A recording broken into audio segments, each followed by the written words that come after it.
그때 이제 주주분들이 이제 다 전화하셔서 거침없는 일침, 왜 지금 상장해가지고 자기네들 힘들게 하느냐. 장중에 이렇게 뭐 주가가 많이 빠지고 또 이러면은 주주님들 이제 또 화나시는 분도 계시고 이런 얘기를 하면 안 되죠. 근데 뭐 안녕하세요. 저는 아우딘 퓨처스에서 재무 업무와 IR 업무를 담당하고 있는 임세혁 팀장입니다. 네, 팀장님, 아우딘 퓨처스는 어떤 회사인지 좀 간략하게 좀 소개 좀 부탁드립니다. 네.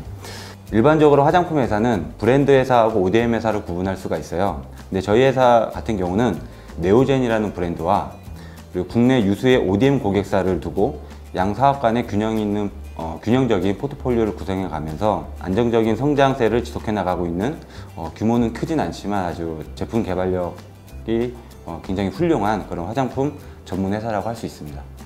근데 하나 궁금한 게 아우딘 퓨처스라는 게 회사 이름이 궁금합니다. 아우딘 퓨처스가 한글로 하면 아우딘 퓨처스라고 해서 잘 이제 쉽게 와닿지 않는 분들이 계신데 영문으로는 아웃인이에요. 아웃인, 그러니까 밖과 안, 그러니까 화장품을 구성하는 데는 안에 있는 내용물과 밖에 있는 용기가 합쳐져서 하나의 화장품이 될 수 있어요. 우리 회사 같은 경우는 내용물도 잘 만드는 그런 회사지만 밖에 있는 용기 디자인 이런 부분들도 굉장히 잘하는 회사라서 회사 사명이 아우딘 퓨처스, 그런 의미로 해석하시면 될 것 같습니다. 네. 저희의 그 대표 제품, 어떤 제품들이 주로 있고 이게 시장에서 어떤 영향력을 또 가지고 있는지 궁금합니다. 네. 일단 저희 회사 인기 제품은 굉장히 많이 있어요. 근데 그 중에서도 몇 가지를 좀 뽑자면 무산 패드라는 별칭으로 유명한 거지 필링. 마스카라 일반적으로 브러쉬로 이렇게 눈썹을 말아 올리는데 브러쉬가 없는 노 브러쉬 메탈 마스카라. 네. 최근 미국 HSM 홈쇼핑에서 큰 인기를 얻었던 필링 무스. 그리고 홈쇼핑에서 굉장히 활약을 잘 해주고 계시는 뷰티 크리에이티브 김우리님과 공동 개발한 안티에이저. 이런 제품들이 저희의 대표 제품인 것 같습니다. 근데 이런 중요한 거는 이런 제품들의 특징이 뭐냐면 다 동물 실험을 하지 않고 자연 성분을 바탕으로 해서 화장품 시장의 새로운 트렌드를 선도해 나가고 있는 그런 제품들이다. 이런 얘기를 좀 드리고 싶습니다. 향후 앞으로의 사업 계획이나 전략들에 대해서 좀 말씀 부탁드립니다. 중장기적으로 말씀드리면 중국, 미국, 유럽 이렇게 해외 수출을 중심으로 해서 해외 수출이 확대된다는 거에 주목을 해주셨으면 좋겠습니다. 우선 중국 시장 같은 경우에는 17년도에 이제 중국 사드와 같은 그런 부분이 좀 터져서 화장품 업계가 이제 전체적으로 굉장히 어려운 시기를 보냈잖아요. 근데 올해부터는 중국 수출이 이제 저희가 본격적으로 생기기 시작했습니다. 그래서 오랜 기간 걸쳐서 철저하게 좀 준비를 해온 만큼 중국 시장에서의 저희 네오젠 제품 매출에 대한 활약을 좀 기대해 주셨으면 좋겠고요. 두 번째는 미국 시장이에요. 최근 미국 최대 홈쇼핑 HSN 홈쇼핑에 저희 제품이 굉장히 좀 큰 히트를 치면서 방송을 하는 것마다 저희가 뭐 매진을 했었던 그런 경험이 있습니다.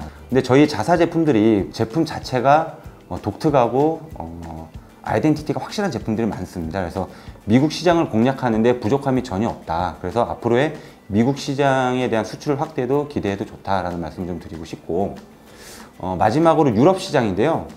저희 회사는 유럽 시장 진출을 위해서 동물 실험을 하지 않는 국제 인증 마크 리핑버니 마크를 취득을 했습니다. 그 리핑버니 마크를 취득한 브랜드가 니피라는 브랜드인데요.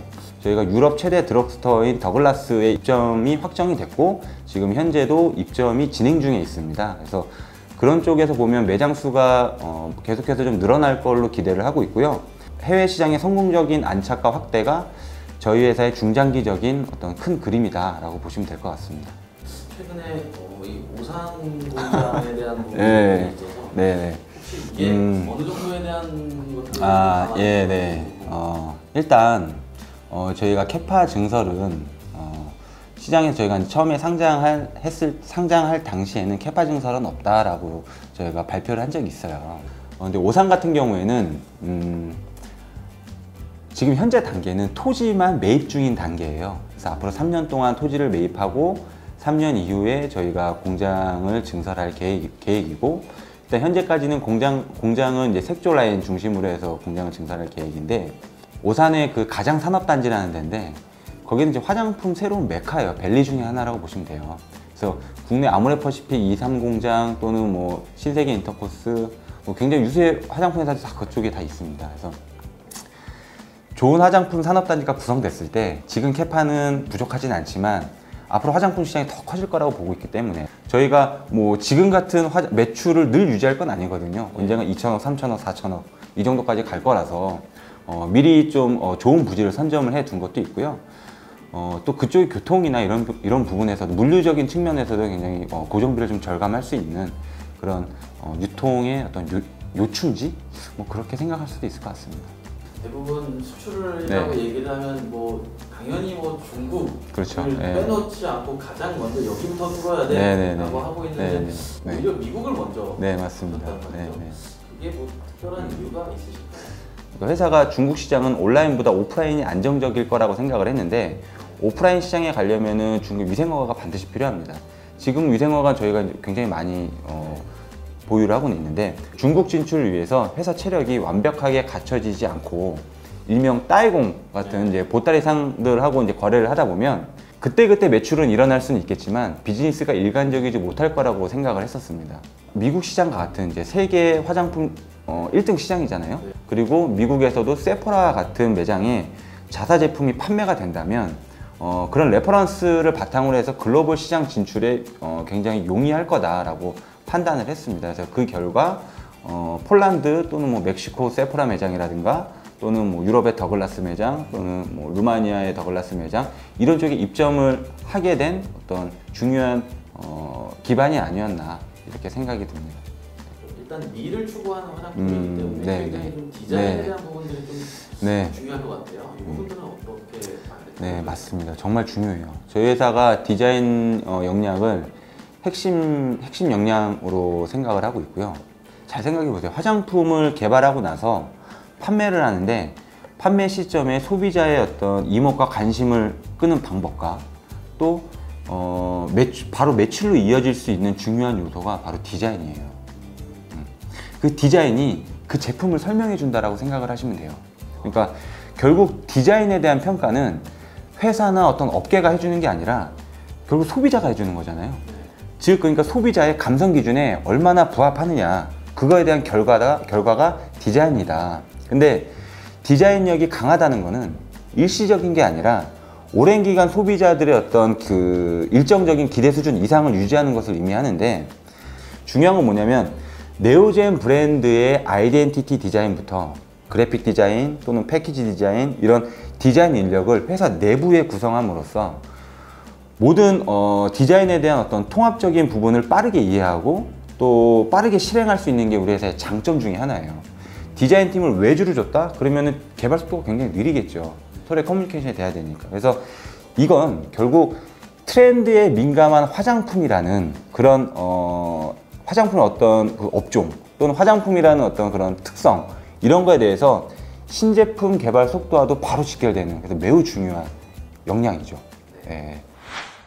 IR, 네, IR이라는 IR. 이 역할 이게 어떤 부분들이 가장 중요하다고 좀 생각이 드는지. 회사에서 굉장히 중요한 업무 중에 하나인 것 같아요. 그래서 회사는 이제 IR을 통해서 주주분들께 드릴 수 있는 거는 소통을 통한 신뢰라고 생각을 해요. 그래서 그럼 주주분들은 그런 신뢰를 바탕으로 회사에 대한 확신과 믿음을 주십니다. 주주들은 악재 속에서도 IR을 원한다는 응답이 85% 이상이라는 어떤 보고서를 제가 읽어봤습니다.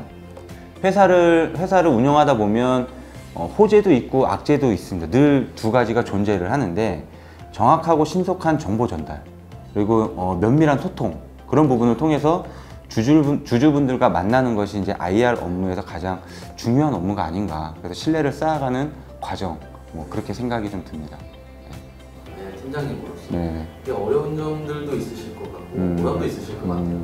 큰 어려움은 잘 기억이 나진 않는데 굳이 어떤 어려운 부분을 좀 말씀드리자면 저희가 17년도 7월 달에 상장하면서 사드 때문에 업황이 굉장히 안 좋아서 저희 뭐 주가도 굉장히 좀 많이 안 좋았던 부분이 있었는데 그때 이제 주주분들이 이제 다 전화하셔서 거침없는 일침. 네.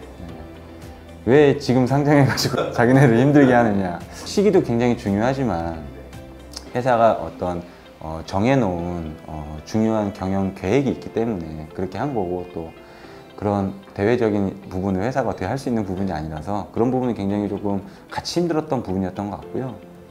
보람이라고 하면은 회사가 상장 이후에 매주 목요일에 회사 내부적으로 IR 탐방을 받아요. IR 탐방을 받는데 코스닥 상장 이후 많은 투자자분들이 단 한 주도 빠짐없이, 정말 한 주도 빠짐없이 회사를 탐방해 주신다는 거죠. 이제 기관 투자자분들이나 또는 애널리스트 분들이나 이런 분들이 저희 회사를 탐방해 주시는 게 보람이 아닌가. 이제 그런 분들하고 계속 소통이 이어져 간다, 이렇게 느끼고 있어요.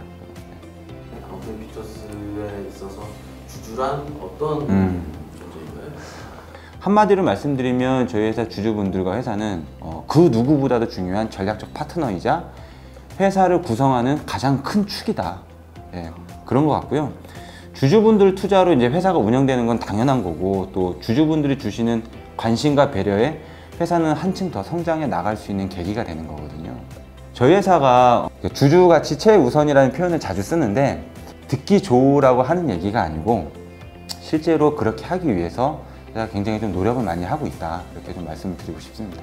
아우디 피처스의 주주분들께 한 말씀. 네, 네, 주주님들, 저희 회사가 2017년 7월 12일 날 코스닥 시장에 상장을 했는데요.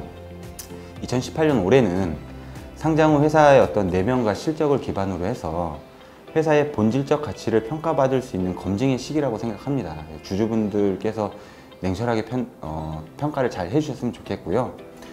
회사는 지속적인 신제품 개발이나 국내 영업 확대 등을 통해서 성장 모멘텀을 꾸준히 개발하고 주주님들께 성장과 이익이라는 두 마리 토끼를 안겨드릴 수 있도록 노력을 하겠습니다. 장중에 이렇게 주가가 많이 빠지고 또 이러면은 주주님들 이제 또 화나시는 분도 계시고 많잖아요. 사람이 다 다르게 생겼다시피 주주님 성향이 많은데 전화해서 같이 일하는 동료 여직원분들 이제 마음이 여리니까 뭐라고 하지 마시고 이렇게 너그럽게 저를 찾아서 하시면 좋을 것 같고요. 또 이제 저희 부서가 IR 팀 따로 있고 이제 재무팀 따로 있는데, 재무 업무 쪽을 하는 어떤 그런 시즌이 있잖아요. 뭐 감사 시즌이라든가 결산 시즌, 이럴 때는 또 바빠서 전화 연결이 또 잘 안 되는 경우도 있습니다. 그래서 그때는 메모 남겨주시면 제가 꼭 전화 드려서 소통할 수 있는 그렇게 할 수 있도록 노력을 하겠습니다. 네, 감사합니다.